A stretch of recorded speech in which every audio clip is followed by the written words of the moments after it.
Okay. Hi everybody, my name is Afiq from Modern Muslim Finance. I have today with me a fantastic lady. Her name's Hamida. Hamida is the founder of Talk About Sex. And, well, we're literally going to be talking about sex. So this is our first podcast episode. I'm having so much fun talking to her. When you have time, look at our blooper reels. There's so much to share. Ha ha ha. But I want to have a few minutes of your time today. We want to talk about, sex for one thing, but I also want to talk about your big why. Why you want to start this. So tell us a little bit about yourself, Hamida.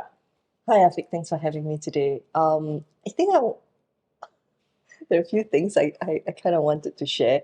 Talk About Sex is basically a platform for ASEAN women. Um, it's for us to create a safe space for them to talk about sensitive issues like sex, marriages, sexual wellness, sexual pleasure, intimacy, and all other things that's got to do with sex, relationships, marriages. And at the end of the day, I think the purpose of Talk About Sex is to encourage healthy, successful marriages. Uh-huh. I think that's the end goal of it. Yeah. But the way we go about it, I think, it's partly by doing fun things like this with you today. Well, sex is fun. If you haven't done so, you're a virgin, and full power to you if you are, by the way. But yeah, so I want to understand a little bit more. So you started Talk About Sex, and you started it how long ago? Officially it was in March this year, so it's not too long ago. So Okay, just in case you're watching this, is 2023 August. We're shooting the first flagship what do you call that, episode of podcast. Yes, Hamida was giving me so much resistance about doing video and do audio, which is fine. I've set it up nicely so she looks at least nice on camera, if not in person. Oh, baby. But yes, so she started this in March. Alhamdulillah, I've had the fantastic pleasure of getting to know her a little bit better, in the most platonic ways, of course. Inshallah. It's true. It's true. Both of us are married, not to each other. Okay, just to be clear. For those of you who followed me on my own, social media, I have two beautiful babies who I take care of, and a lovely, lovely wife who I love to bits. And then God had to, put her in my path and make things a bit more complicated. Okay. Really? Hello? Do you know how difficult it is to set up a video podcast? So complicated, Okay, right? I must say he did a very good job. So it's all Afik. So today I want to understand a bit more. You started this in March. What really drove you to say, hey, I want to start this? Actually, the idea for Talk About Sex was born since 2019, since before COVID. So the background story to this was that I was part of the ASEAN Youth Fellowship Program under the National Youth Council. So there was a portion, or there was a project that we were working on that my team and I across ASEAN. It was categorized under the Women's Development Platform. So I was just, okay, it's not about me being naughty, but I had to find a good tagline or a good name for this project. I mean, there are many women's development projects, and at first I was thinking, okay, maybe want to do something, policy related, but I realized that in Singapore, or across ASEAN actually, there aren't many avenues for women, for men, maybe for that matter, to talk about sex and sexual related issues. And if I can rewind a lot more, if I can, and you can indulge me a little. Please do. My background for the last 15, 16 years of my life has always been in women's health, men's health, and sexual health. So I did a lot of public relations and communications around this topic. About 16 years ago, I met and I worked with a lady who had cervical cancer. And we became friends along the way, because I had known her for a few months. She explained to me, and she told me, I guess, her pain and her struggle going through cervical cancer. We now know, of course, 16 years later, this is a very preventable cancer. You can take vaccinations and you can get better from it. But at that time, this lady, I think she was one of the youngest women in Singapore to get cervical cancer at age 23. Wow, at 23. Yeah, and it was about stage 2, stage 3. But yeah, she had children and things like that, and she's I'm sure she's still happily married now. But when she described her pain to me, my heart really went out to her. I mean, she was telling me how she's like rolling on the ground and crying and just going through treatments in hospitals and then at home. And it was just something that's not easy Mm. to go through. So that was about 16 years ago. Mm. Along the way, I also worked with patients with HIV and AIDS. I met other patients who had cervical cancer as well. I've seen some of their stories, really, really wonderful. Some of them managed to overcome the illness and became a lot better. So that's, I guess, the background to it, the 16 years, I think, yeah, the 16 years around it. But when we were talking earlier, I think you kind of asked me what is that real personal impetus. Um, The okay, big why, yes. given my background in healthcare, both in the private and also the public sector, at one point in my life, I think the last year has been, and I'll share this rather personal anecdote. And I shan't mention names here, but a friend, a very good friend of mine from Singapore, actually had an STD, Mm. and it was very painful for me to witness. On the outside, again, I had to show a lot of strength, and of course, you know, when you want to be a friend to someone, you try as much as Mm. possible to be strong, and of course, you won't cry, and you try to encourage them and give words of support. But inside my heart, I think I was hurting a lot. Mm. And that's the truth. Because, you know, I wish that, number one, this could have been prevented. Number two, um, I was definitely unhappy with whoever who gave her the Mm. STD, Mm. because there are so many ways to prevent, you know, getting STDs and things like that. Yeah. And I think these are just some of the things that maybe we will cover in Talk About Sex later on down Of the course, road, that's right. on the website or even on our podcast, right? Yes, yeah. But that was something very sad for me. And a few months later, actually, another friend of mine who is based overseas uh, told me about what she was going through. She also got an STD. It was so bad that she couldn't walk. And she took a very long time to kind of get better from the Mm. disease. And I felt that a lot of these STDs, HPV prevention, I mean, these are diseases that can be prevented. But because there is, I won't say no, but lack of comprehensive knowledge, Mm. I guess, Mm. in this area, and the fact that we are an Asian society, so at the end of the day, there's a lot of things that we don't really want to discuss out there. There are a lot of things that parents also, of course, do not want to talk to their children about, Yeah. whatever their reason may be. But I think that if we do not, you know, talk about it and create a safe space and allow people to ask questions, to share their thoughts, um, then I think that's quite sad. So that's And that's why we're here today. And so, why we're here today is obviously super clear, right? You mentioned we're Asians. We're Asians. We have that Asian, haha, Asian mentality where we don't talk about sex. You don't talk about taboo stuff. Everything must be prim and proper. Everybody's a prude, supposedly. And so clearly, the mission that you're on is to break those taboos, help and provide a safe space for folks out there to get some resources on ultimately number one protecting themselves, preventive measures for obviously preventable diseases, and having that safe place for everybody just come on discuss certain things that otherwise you wouldn't want to talk about, right? Yes, I think in essence, that's what it is to create that safe space, to give good and trusted resources. I mean, there are actually doctors, gynecologists, and sexologists, relationship therapists who are actually part of the Talk About Sex circle, and and they're really wonderful people. You'll definitely be getting to meet them in our later dialogues in October and in November. And they've actually been so supportive of me and my team in Singapore and also across ASEAN. So I'm very thankful for that. Absolutely, and I'm here to support you 100%, to the best of my ability, with all the weird stuff. And this is considered pretty tame, by the way. So if those of you who already know me, yeah, Hamida has known me for a while, so she's been giving me the side eye the whole time. Is he gonna go off the rails?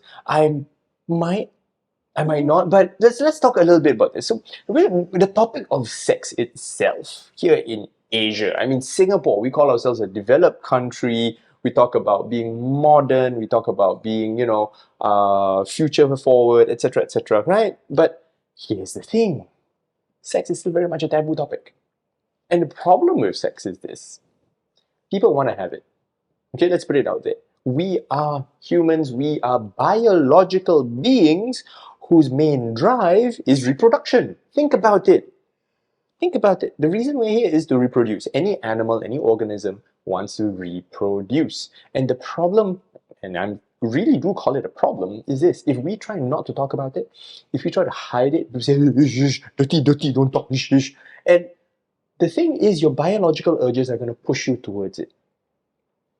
Regardless of what you think may be the right thing to do, your biological urges are going to push you to be able to want to reproduce. Like it or not, it's just basic biology, right? Why do you think people get married, people hook up, da? It's to satisfy a biological need. We're all wired to do this. Think about it. Have you ever had pets? Yeah. No, okay, I've had multiple cats. I've had a cat. And if you don't spay or neuter a cat, she goes into heat, and then, it can be dangerous for the cat. But again, it's a biological function. So the first thing we need to address here in Singapore's context, and of course regionally as well, being Asian, we say, oh, okay, don't talk about sex, dirty, ish. I think we have to break that. I'm a father of two, right? My kids are 8 and 5 at the moment. And one day, they're going to hit puberty.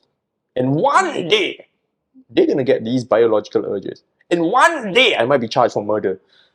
But it is not today. Not yet. But yeah, so how can we, for example, as Asian parents, Asian people in general, how do we start talking about sex without, either one making it very dirty, yes, or number two, I don't want to talk about it at all, it doesn't exist, children are born from clouds. Poof, there, you have a baby. Tell me, what do you think needs to be done? I think it's a difficult question to answer. It is. That's why I asked it. Because I'm not a certified. You don't have to be certified. It's just your opinion, yo. This one has to be cut out. No. Okay, that's fine. No. No. Hamida will answer the question with an opinion, with the disclaimer that she is not a certified, what was the term again? Psychologist. Psychologist, sexologist. Yeah, Yeah, so this is opinion, folks. I will answer this also from my perspective from talking to others over the years. Actually, difficult topics sometimes just needs to be addressed as it is. I think one of the reasons why I'm a bit more open to talking about this is because my parents, while bringing me up, were absolutely awesome. I've had an awesome dad. My mom has passed on, but when she was alive, together with my dad, I think as a family, we never really shied away from this topic. It sounds a bit weird, I know, but So we're is that Malay. an Asian thing where we talk about We're Malay Muslims, but I think it's something that parents can talk about to their children from young. Let's say even if a child is 4 to 5, you teach them about their body parts, right? What is appropriate touch, what's inappropriate touch, what's a good hug, and boundaries. I think it's about setting boundaries. Absolutely, yes. Absolutely. For young children. But then when you move on to your teenage years, and I was a teenager once, of course, so I talked to my parents. I talked to my parents quite a bit. Actually, I'm a daddy's girl, so and with my dad was more open, I feel, to talking to me about Yeah, what do they say in English? The Birds birds and and the the bees. bees, is it? It sounds so weird, but um, I've never really had, like, I could tell my parents about the guys that I like. Oh no, am I supposed to say this on Why camera? not? This, on a side note, I mean, these are your formative years. And Yeah. I want to be the kind of dad, like your dad, you know. My girl's 8 years old and she's already talking about boys and all. She's like, oh, you know, I like this boy. I got so many crushes, ha ha ha. And the irrational part of the daddy comes to the front of the mind. And, raw, no girl, no boy is good enough for my girl. You know what I mean? But your story, you telling me this, it gives me hope that, hey, I can be a good father, I can be a good dad, and talk to my kids about these things without feeling, this one, no lah, no need lah, you're too young, you don't talk about this so dirty, dirty, ha ha. You get what I mean? No, I think you should Right. talk to her. I Absolutely. think that as a parent, especially when your child is about, I don't know, 13 to 17, that's the time to really be a friend. That's the time to, I think, sit beside her and talk to her about the difficult issues. Yeah. Um, and be a friend. I think being a friend to your child at that age, I mean, I don't know, I'm not a child psychologist again, but I think in certain books that I've read, they say that when you're younger, you don't, you are a parent to the Mm, child. Yes, mm, you help them with routine, with discipline, with drawing boundaries, with telling them yes and mm, no, and it's a black and white. But as the child, I think, approaches his or her teenage years, I think that's the time to be a friend mm, and sit down with them and really ask them the things that hurt them, what's happening in their lives. And if even if you're really upset with your child, and I'm saying this because there were obviously moments that I angered my dad. with boys? I think. Oh, oh, okay. I don't know whether I should say this on camera. That's up to you. It's your story. Names have been changed for privacy. Okay, let's just say that there were moments, definitely, that there were disagreements.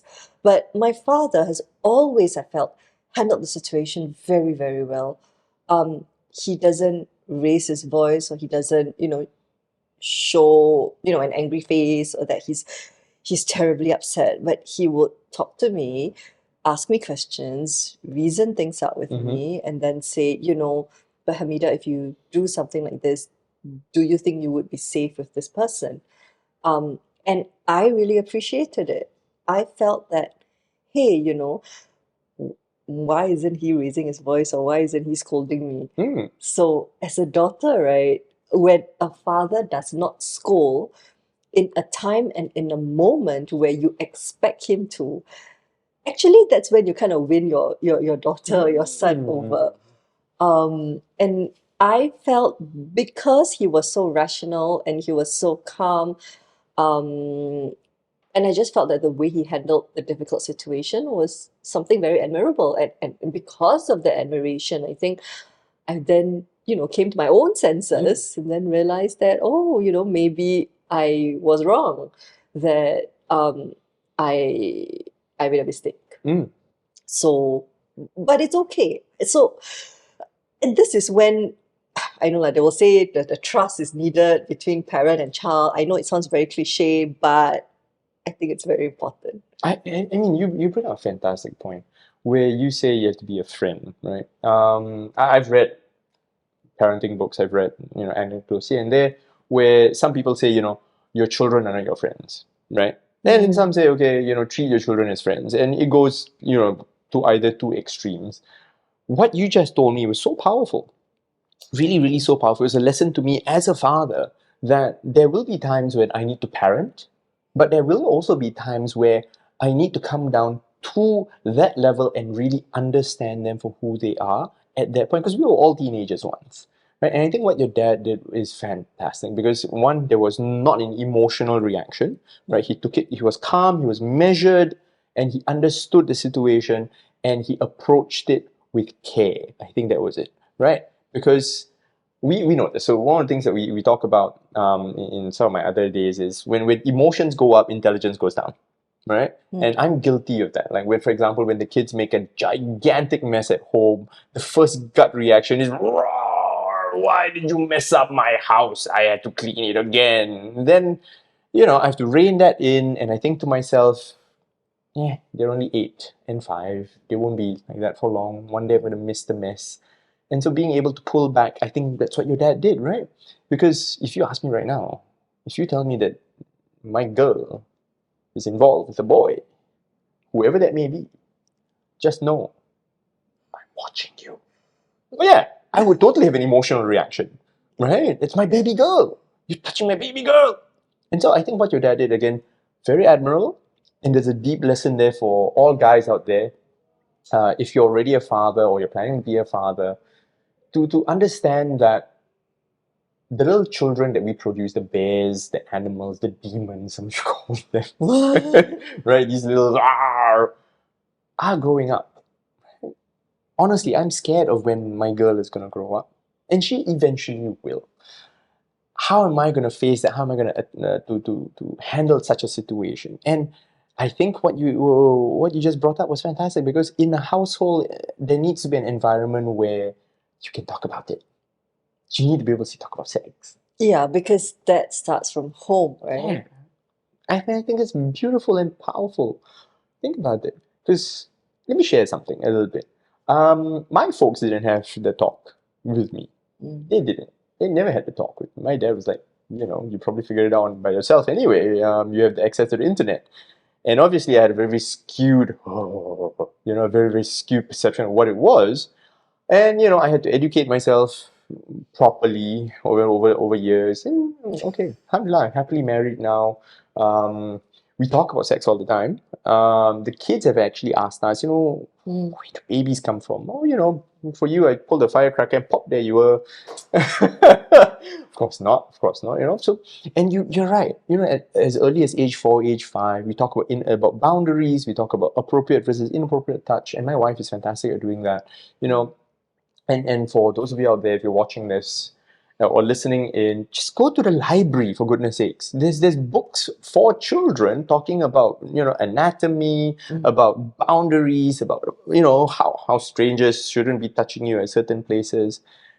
It needs to start early, right? It needs to start. It needs to start from young, because that relationship, that bond that you create between parent and child, is something that is developed over time and space.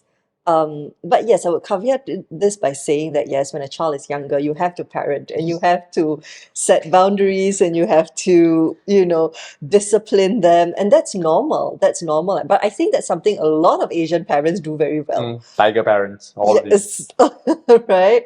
But as the child then grows older, then what next? Yes. How do you have difficult conversations with them? How do you care about them? And it's not just about parent and child, because later on in life, then when your child decides to get married, get engaged, get married, get a boyfriend, and things like that. See, all the emotions are coming in.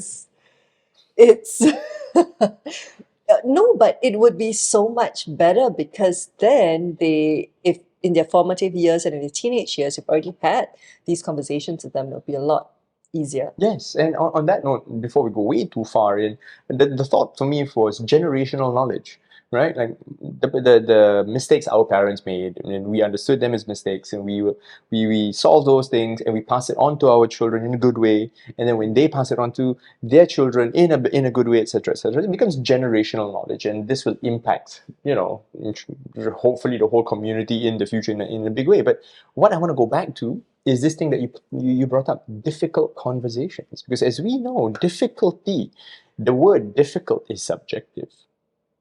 It's so subjective.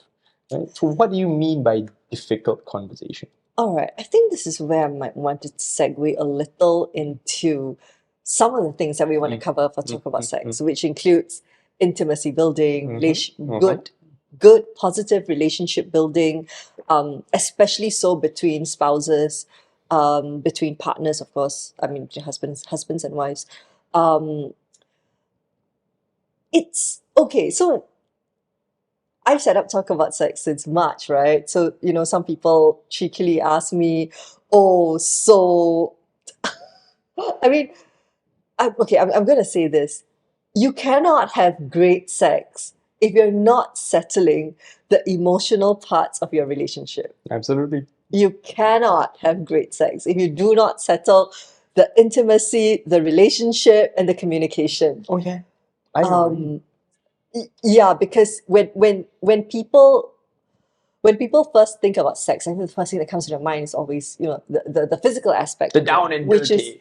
which is not wrong, but that's the physical aspect Mm-hmm. of it only. But I think, I mean, if you were to talk to certain professionals, and if you were to read books also, you would realize that sex encompasses a lot more things beyond just the physical. It encompasses emotional, definitely the emotional intimacy, spiritual intimacy too for some people, the mental connection or the mental intimacy. I think there are many, many aspects of intimacy there. And I actually I did want to emphasize something else also, Please, please if I do. can, and if I can remember this correctly. I think a few weeks ago, I saw this scenario whereby someone was talking about uh, how do you kind of manage, let's say, disagreements between couples, or quarrels, or just unhappiness Mm-hmm. in a marriage or in a relationship. The thing is this, actually, in order for great happiness Mm-hmm. or intimacy to happen, I think that it starts with a very good heart. It starts with being in a good place and having your heart in a good place. And that applies to both parties. Because you see, if you are always, let me just give this scenario. Mm. Tell me more. Tell me more about this Just heart you speak of. Yeah, so it's like, for example, okay, fine. It's very common for, let's say, yeah, I mean, this doesn't happen in my household, but this is a generic example whereby, for example, if you're as a father, you're assigned to pick your kids up from, Mm-hmm. from school, or send them to school or something like that. And then maybe your wife is supposed to. Oh, this is so stereotypical, but again, I'm just giving this as an Go example. ahead. Don't worry. I mean, lots of people out there watching us are probably stereotypes. You just don't realize it. So, and then the wife is probably okay, if she's a housewife, and she normally prepares, dinner, things like that for the family, food, lunch and dinner for the family. Um, but then maybe that day something happens, and the husband was late in picking the kids up, and then the wife was maybe a bit unwell, so the food that she cooked wasn't that nice. So the first scenario is that both of you can bicker, as in the husband and wife can bicker and Yeah, say, you should have cooked something yes, you nicer. should cook something nicer. Walao. Yes, and then the wife will be like, why were you late picking up the kids? Huh? Late again. Every time also late. Blah, blah, blah. So the moment you see, so but that's the norm, because if you're angry and upset about a situation, the first thing that you want to do is to react. Mm. So that's a very reactive response. Um, However, also you can hold yourself back, and not react that way. There can be a positive response. Both of you can see it in a positive way. But I think in order for that positivity to happen, um, I think that both parties kind of need to come from a space of giving, really a space of, I won't say give and take, because give and take is a very tit for tat. Mm. Yeah, so maybe what I want to say is that a relationship or a marriage should not be a tit for tat exchange. Let's talk about marriages and couples for a bit. Since we jump the gun with parents, and because I'm a parent, and so that's always very close to my heart. But you bring up fantastic points, very, very fantastic points. So for me to really go a bit deeper. So let's talk about intimacy from couples' perspective, right? Let's face it, divorce rates are sky high. In the Malay community, if you correct my stats if I'm not wrong, divorce rates are higher than 50%. If I'm not mistaken, last I checked, it was a couple of years back, was 70%, but the divorce rates in Singapore in general were 50%. Now, I talk to people in my day job. I talk to families. I talk to couples. I'm a finance guy, right? And money is one of those things that people fight over the most, always. And one of the biggest things that I realize is every one of us has different attitudes towards money. For example, let's talk about money for a bit. So there's four main there are four main personalities when it comes to money: thinkers, avoiders, savers, and spenders. Right, and as we know, opposites attract. Right, the saver will always marry a spender. The thinker will always marry an avoider. And avoiders are like, what money? No money? No, never talk about money. No, no. Thinkers are like, oh shit, we gotta think about money. It's about money, money, money, money. Imagine two people like that. And so I think one of the more key aspects of a couple, and using my marriage as an example, is to be able to understand my partner, my wife, so much so that she doesn't know herself as well as I know her. Wow. That's the power that we have. So I'm happily married. Alhamdulillah, I'm happy married. This is our 10th year wedding anniversary. We just passed it. Hooray. And I understand her so well to the point where I can predict what she's gonna do at any given moment. Okay. And here's the thing, it's infuriating. It's infuriating. You know, she's got little habits, the things. If you're watching this, put there first. I put here first. Now I come back 3 days later, that thing is still there. And it's infuriating. And I know exactly why she's like that. And the thing is, I understand her. And so I know she's had a long day at work. Okay, if you're curious about her money personality, she is an avoider. Money's there. Okay, good. What? No, okay, great. And I will spend as necessary. You know, I don't want to think about the money. I'm the finance minister at home and I think about money all the time. But the worst part is I'm a spender. I'm a spender. And so I like to spend. And so when I understood her and I understand, you know, her personality type, if those of you who are studying personality, like the DISC profiles, or if you have the Myers-Briggs test and all that, I highly encourage everybody to go and, you know, understand these personality types for yourself and for your significant other. Then the first step of a happy marriage is probably done, where you understand that person better than they know themselves.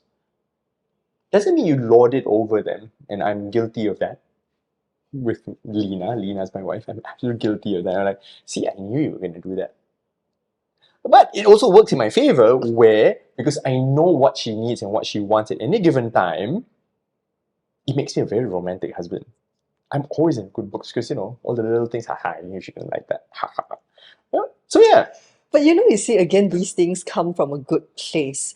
And these things also, I wanted to talk a little bit about this. Again, I caveated this that I'm not a certified psychologist Neither am I. or a counselor. Neither am I. I'm just But we I do have people in the network who are, and you know, if you go to our website and eventually our Instagram, we will be putting up such helplines and outlets available.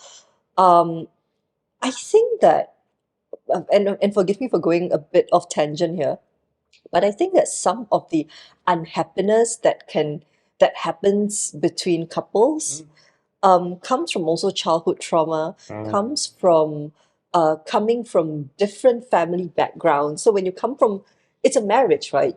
So the lady comes from another background, the man comes from another background, and if there's already a lot of trauma and a lot of pain that they had to go through for, let's say, 20 to 30 years before they got married, and then they do not resolve those things it's before, gonna show up. it is going to come up. It is going to come out in ways that are possibly quite ugly and possibly quite painful.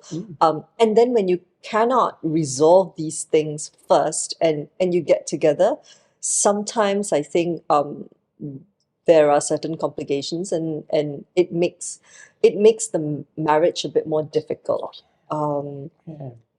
Oh yeah. And I mean, on that note, so one of the things I encourage a lot of couples, and I work with a lot of couples, is this: go for couples therapy. But there's this stigma when it comes to, oh, I have to go marriage counseling, I have to go couples therapy. See, it's not. Healthy couples go for couples therapy more regularly than you can imagine. Because, right, you need somebody to just create that safe space again. Have a chat with a therapist, whether together as a couple or alone, and to let things out and to understand that there are things that either party may not have noticed.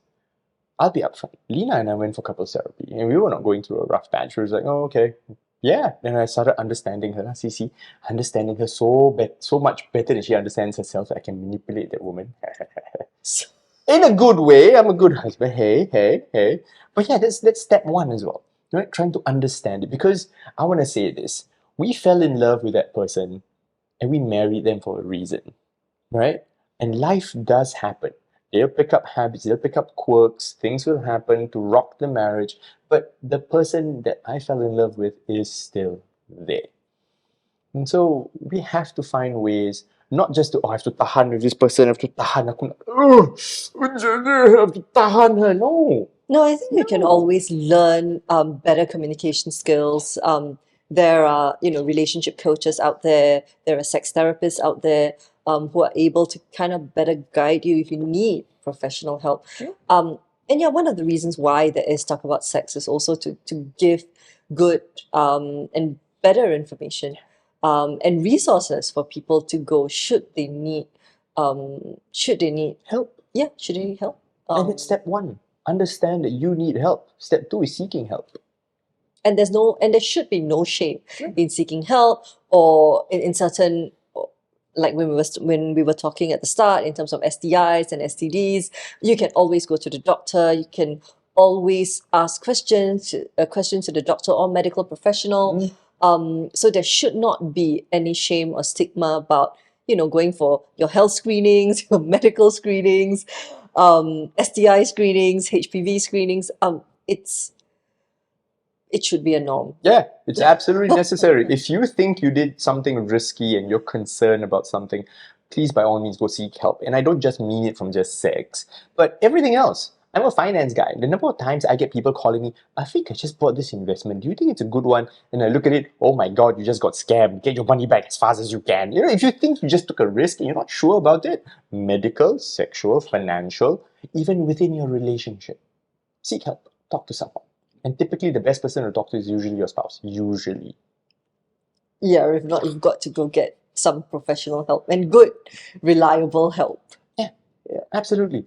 And on that note, I think we want to talk about, when we talk about sex as an organization, I believe that, the whole purpose of this is really we want to empower the people out there. We want to empower women, and I would love to empower men and couples and families out there to not just talk about sex, but everything else that comes along with it, right? Families, couples, money.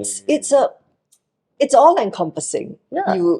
As I said again, you cannot have great sex if you can't even solve basic issues in a marriage. Totes.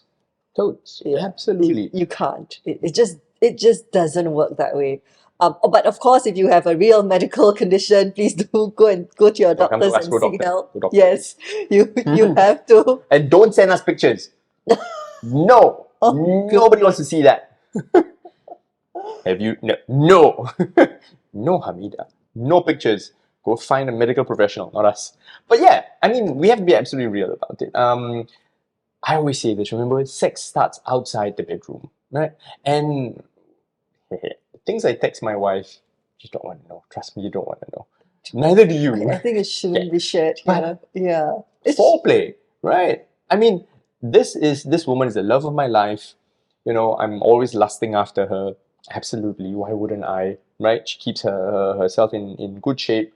I love her to bits. But I also know that she's not an oven that you just turn on just like that. Sometimes it works, but Doesn't work that way. I need to be able to communicate with this lady and communicate in the way that she wants to be communicated with.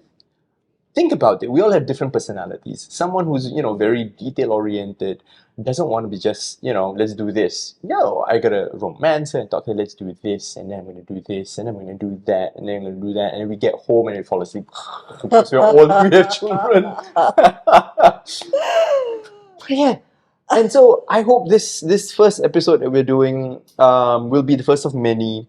And we'll pick more and more topics. And for all our viewers and listeners out there, do send us an email at Oh yeah, I forgot my contact at let's talk about sexedu.co. It's contact at talkaboutsedu.com.